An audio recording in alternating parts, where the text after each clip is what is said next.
Welcome to the Jazz Piano School podcast, where we have one mission, that is to help as many interested people around the world learn and improve at jazz piano by providing structured and organized jazz piano education. I'm your host, as always, Brendan Lone. Thank you so much for joining me. This is going to be episode number 106. I'm going to be going over the two-hand voicing building system. Now, again, this is going to be non-rootless two-hand voicing building system. This is taken directly from inside our lab, which we're going to be launching in the next couple weeks. Okay, I wanted to show you guys, give you some examples of the upgrade formulas that we've built to kind of instantly upgrade and improve any specific area that you're looking for. So in this case, obviously, it's going to be voicings, two-hand voicing building system. And these are going to be specific tools that are going to allow you to unlock and achieve freedom, right? A lot of times you may just copy or learn different voicings. I always copied voicings from my teacher and stuff like that. But these tools are specifically built and designed to be expandable, right? For expansion, right? So you can add on to these and progress, which will allow you to unlock and achieve freedom.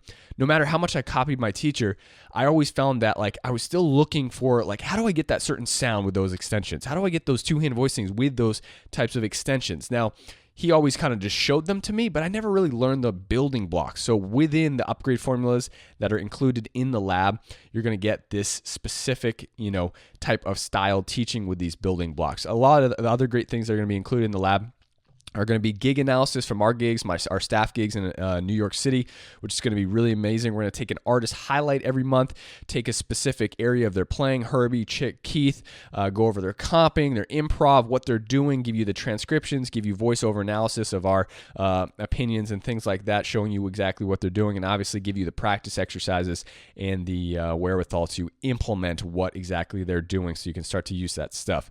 Obviously, there's a lot of great other features in the lab as well. But with that being said, if you are interested in learning about our lab launch, go to jazzpianoschool.com/lab launch. We will be offering the biggest discount to the lab on that email list. We're not emailing anything else but the lab discount to that email list when we release the lab. So if you want to get on the discount list, just to check it out, right? You're not committing to anything. Just go ahead, go to jazzpianoschool.com/lab launch, and you will receive the information about our lab. Okay, with that being said, let's dive right into episode number 106. So our two-hand voicing building system, this is going to be part one. So I'm going to be showing you three different setups today. And from that, it's going to be more of a shorter, podcast today, because I'm going to show you these setups. And then in the next one, I'm going to show you more how to voice lead them, how to implement them, and things like that. But for now, I just kind of want to talk about these types of voicings and how you can use them and kind of, what the thoughts are with voicing. So a lot of the time, students will move through, and this is exactly what I did, right? Remember, I was in the same place with you. I struggled with jazz piano education for years, right? Just jumping around to resource to resource until I finally put all this stuff together and kind of built these systematic formulas, developed theory sequencing for the main curriculum, and built the main curriculum. And now, everything is kind of structured and organized. And that was my mission, because I never wanted a student to have an unstructured path in jazz piano education. It frustrated me. It brought me to tears many times in my career, and it cost me thousands of dollars, right? And years, right? I could have shaved years and saved thousands of dollars had I had jazz piano school when I was growing up. But anyway, so for our rootless voicings, right? So I see this all the time. People will comp right in this area. Now, when you're comping, if you're playing rootless voicings, let's say with your right hand, right? That's a rootless voicing. Or if I play a drop two rootless voicing here, right? Or something, these are all just dominant voicings, right? So this is a very thin area. It doesn't provide much support for anything, right? But it's a great jazz area. Now, I'm not knocking this, right? I'm just saying the areas on the piano have different support, markers, levels, right? This area right here, okay, is going to be your greatest comping support area. Okay, I just went to a concert and I saw a student, and I see a lot of other people, different levels, really comping, all up here. And as great as it is, you need to have a balance of both, right? And I think people start to learn drop two voicings, where they can take stuff like this, right? and create these types of motions, and it sounds so beautiful, right? But there's a time and a place to use that, and it's not always for comping everything, right? We want to give support. We want to think about our register. So setup 1, okay, for our 2-hand voicing building system, right? And again, this is taken directly from the lab, right? These steps are taken directly from one of the upgrade formulas from within the lab, okay? So it's going to be 1 and 7 in our left hand. We want the root in our voicing. I'm going to say it again. We want the root in our voicing, right? Now, not all the time, but lots of the time, it's great. It's great to have the root. So many people, and I'm speaking from experience here because my mental approach was to not use the root forever, right? All I wanted to do was play rootless, right? Drop 2 voicings. However, stuff like that, okay, right? More of the Bill Evans-y style. And again, I shouldn't even say that because Bill, did so much more than that. He has the root in so many things. But as a student, we start to learn these cool techniques up here in this register right here, right? But we forget about all the great low-end bass note and support because we're told in groups the bass player has the bass notes, right? So we stay away from that. So if anything, just to give you an overview, we want the roots. Roots are going to provide support in your comping. And again, I hear this so much, and I just wish I could, I don't know, whoever it is, obviously I'm not going to go up to someone, but I love helping people just discover this, okay? So setup 1 is going to be 1 and 7 in our left hand. Now, we learn this immediately, but somehow we forget, right? We learn, root position chords, but then throughout our journey, depending upon where you are, the more intermediate, moving into advanced levels, start to forget about the root. So we're going to take 1 and 7. Now, from here, anytime we have a setup, this is going to be setup 1. We have 1 and 7. We need to add the other, wow, my mind just had a blank there. The other shell in our voicing, right? Sorry about that. Woo, I'm getting old. So 1 and 7, we're going to add the other shell in our right hand. So here is setup 1, okay? This is going to be setup 1, right? Now from here, we can do a whole bunch of things, but that's going to be setup 1. Now, we want to practice this throughout the keys and in all types of chords. So this is obviously our dominant, right? This would be our major 7, and this would be our minor 7, right?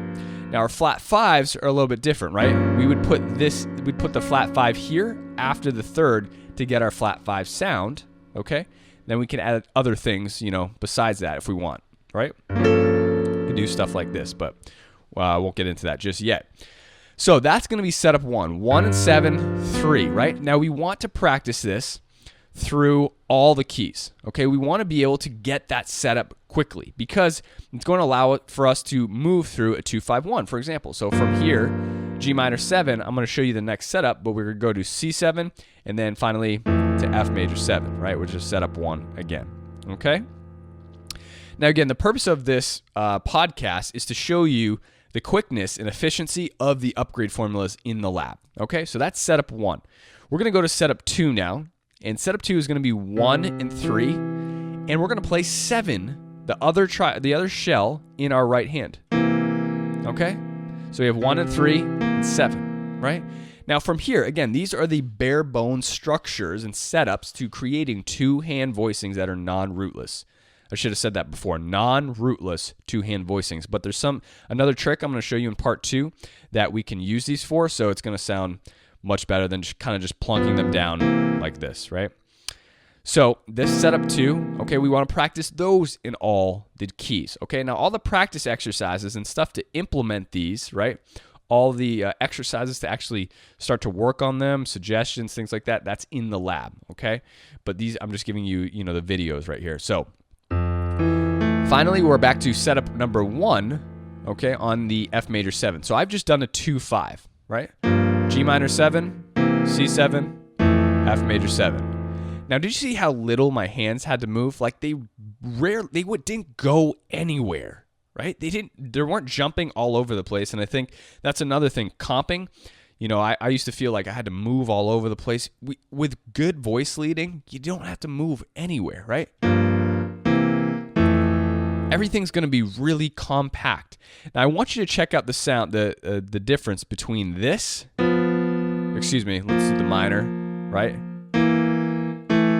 That's very, very thin, right? I just want you to kind of really resonate with that. It's a very thin sound.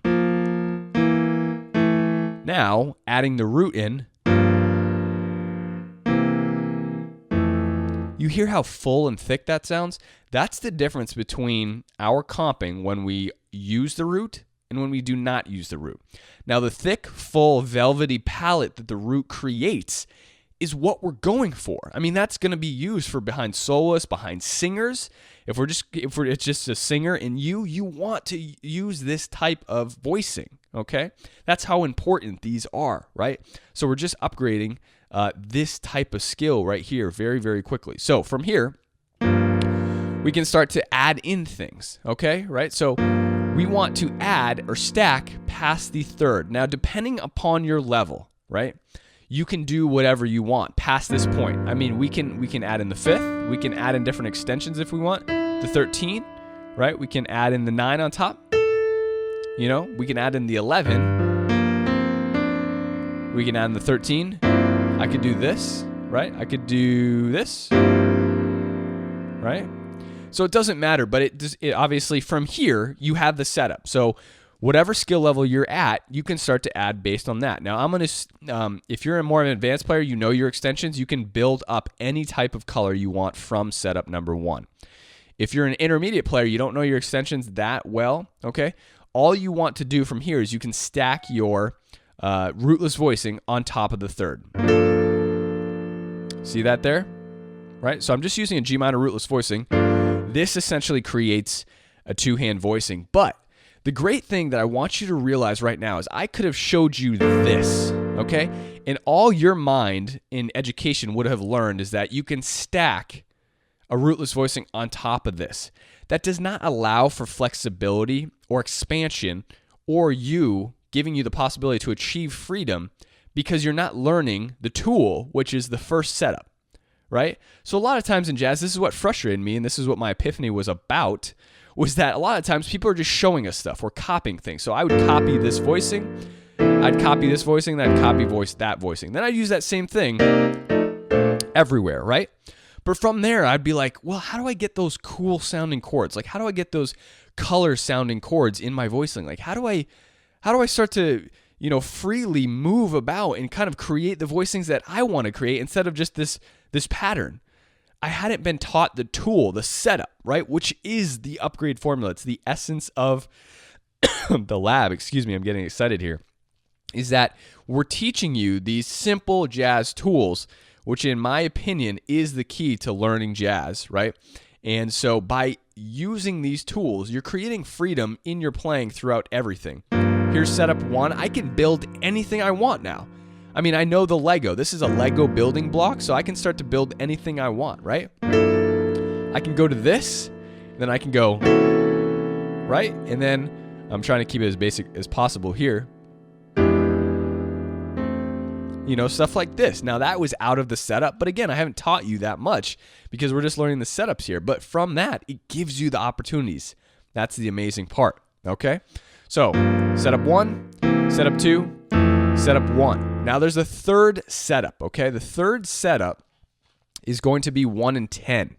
So instead of going to 1 and 3, and by the way, I left off by saying you can put your rootless voicing, stack them on top. You can do the same thing for setup 2, right? Here's setup 2, 7, you stack your rootless voicing, and then back to setup 1, stack your rootless voicing, F major 7, okay? If you don't know your rootless voicings, then you'll want to learn those, right? So essentially, we're going from setup 1 to setup 2 to setup 1, right? Now, you learned that. You probably have learned that, but you may not have learned these simpler building blocks that are the setups, right? Now, setup 3 is going to be 1 in 10, right? Now, if you can't reach this, that's okay. You're just going to spread it out. So it'll sound like this.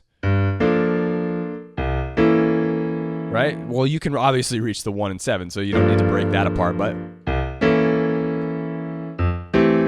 and again, you can reach that as well, right? Right? Now, if I go to a 6 chord, for example, right? I'm going to break that apart. And that sounds actually cool because you're just using a rhythmic break to kind of break it up. You can put the 5 in there and break it up, or you can just have 1 and 10.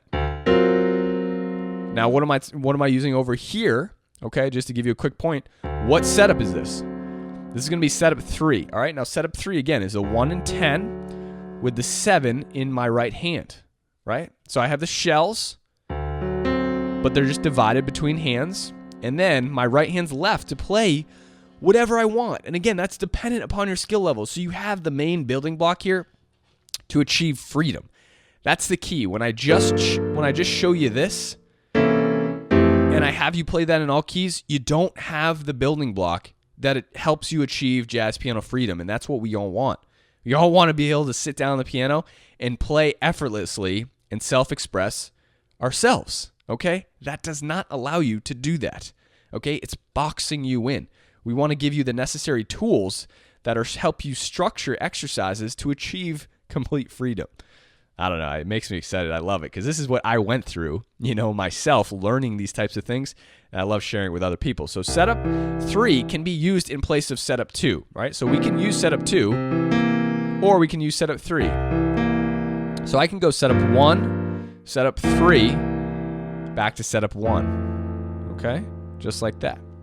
Now, depending upon what register you're in, certain setups, this is a great register. Like as we start to move up here, again, roots play a different role. We want our roots to stay down here in this low end.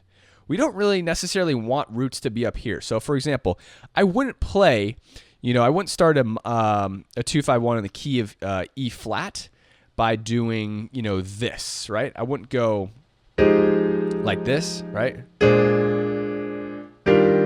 That's a little high. And again, this register is meant and built for drop 2s very, very nicely. Again, if you don't know what drop 2s are, that's okay. But again, this is a specific register built for that type of sound. So again, your supportive sound is coming from this register. That's what I started off saying, okay? I really want you to understand that and kind of let that sink in. All right, so these types of two-hand voicings with the root, okay, are used down here in this this type of register. So now, sometimes we get too low, right? So let's say I were to play a 1 and 7. This is setup 1, right, in the key of C. This is getting a little bit too low. So what do we do here? How do we still use the low-end roots of our piano and create very nice, beautiful two-hand voicings? Well, that's why we have setup number 3, right? So instead of going 1 and 7, right, we can use this. We can use 1 and 10. And again, you don't have to spread it out like I do. If you have, smaller hands, you can just jump, right? Now, sometimes with setup 3, it's nice to stack the 5 in here because it adds a balanced stack. Adding balance everywhere in your voicing is going to be very nice. So instead of doing this, we could do this. You hear the difference between that? Woo, that was one little shift. I mean, I love that, right? So again, you might have learned, okay, rootless voicing, and then that's it. But again, this setup 3, with the option of putting the 5 here first, and the same thing, what did I use this on before? The 2-5-1, right? So I went, right? If we wanted to put the 5 here, our voicing would change, and our voice leading is going to change a little bit as well, but you could do that as well, right? You could put the 5 here, right? We might do that. That's a very nice voicing with sharp 11 on top. But again, you do have that option of stacking the 5 there. It's going to create more of a kind of a balance here. But again, I love this. If you want to create that as well, again, it works very nicely here, especially because in our rootless voicing, we have this half step, but now we have a nice balance thirds stacked up on top of the piano, right? And we're getting a stack of colors that are slightly different as well. We have the 5, 7, 9, and 11, right? Now from here, setup 3, we go back to setup 1. So if I use this, let's say I just do go with my basic rootless voicing, right? That voice leads just perfectly into setup 1, right? So I have 1, 7, and then the third on top. And again, I'm stacking my rootless voicing. We do not have to do that. Based on whatever level you are, you can choose any color extension after you have your setup, right? So I can go this, right? I can go into this, my altered, right? I could do this. So I could go. Love that sound. Sharp 11 and natural 13, right? And the 9 on top. I could put the sharp 9 on top. It's a little out there, but I like it. And then finally, we voice lead back into setup number 3 again, okay, on the C major 7. And again here, right, we put our shell here. Now, it sounds a little bit better, right? Obviously, you can stack your rootless voicing, but these are some of the things you start to take in and use as learning progression building blocks. So you've just learned this, this. The next progression or building block would be to remove the third if you're just learning stacking your rootless voicings on top of the setup, right? So you're starting to stack your rootless voicing on top of the setup. Here's our setup. You stack your rootless voicing. Since we have the third here, we don't need it here. That creates more of a balanced voicing, right? That creates a very nice balanced voicing. Same thing with here. Since we have the third here, we don't necessarily need it here, so you can remove that. Again, this is creating a drop 2 with a root. You see that? And so essentially, we're creating another tool that adds the root to these types of drop 2 voicings. Right? So what I did there was I added my sus first. And then resolved to the right setup number 1 with 13 and flat 9. And then this is a 6 chord, not a 7, right? So you also have the option or freedom as you start to progress, right? Now that you have the basic tool setup, you can start to progress these voicings. Obviously, we teach that in the lab through different movements, right? That you can start to move. So you can replace the 7 with the 6. Now we get a nice, beautiful 6 chord stacked in fourths. Look at that. This creates more of a modern jazz sound. Using that 6 there because we're all in fourths and we have the 6 or the 13 rather, and the same thing, and 9 and 5 on top.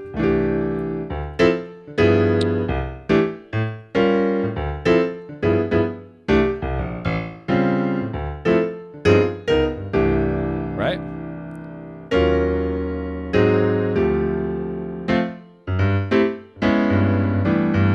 And then it just shifts and magically, like, did you hear how much support is gathered from down here? It's phenomenal. I love this section. So what we want to do, I'm just going to recap this real quick, because we've learned 3 setups. Now, obviously in the lab, it's broken down much, much more, right? I spend more time with each setup, the different movements, the practice exercises, because we really want to kind of hone in on these different types of setups and use them, and obviously we work on implementing them and things like that.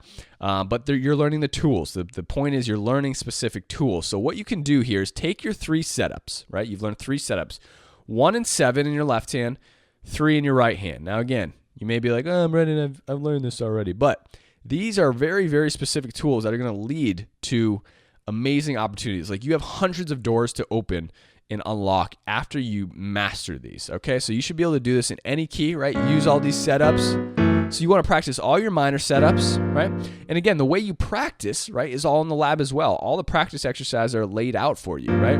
In the future, we're going to actually have practice videos that you can play along with. The way I got that idea is kind of funny, is because I used to be a personal trainer. I love fitness, and I just being active in general. And, I used to watch P90X, or I worked out with P90X, and I love the way that I didn't have to think about anything, right? I could just go to the TV and exercise. I wanted to create the same thing with JPS, where I could just go to the piano, watch the practice exercises, just do it with the person, right? I don't even know if those are out there. I mean, I'm sure they must be, but maybe not. Usually we just show you what to do, and then it's like, all right, well, here's the written notation, you go practice it. But what if you want to read? It's like, we want to stress your mind as little as possible. You should be able to just like turn it on, have a 15-minute practice section, like boom, you're done, completed, check, right? So anyway, that's going to be in there as well. But anyways, here's setup 1, right? Take all your minor voicings.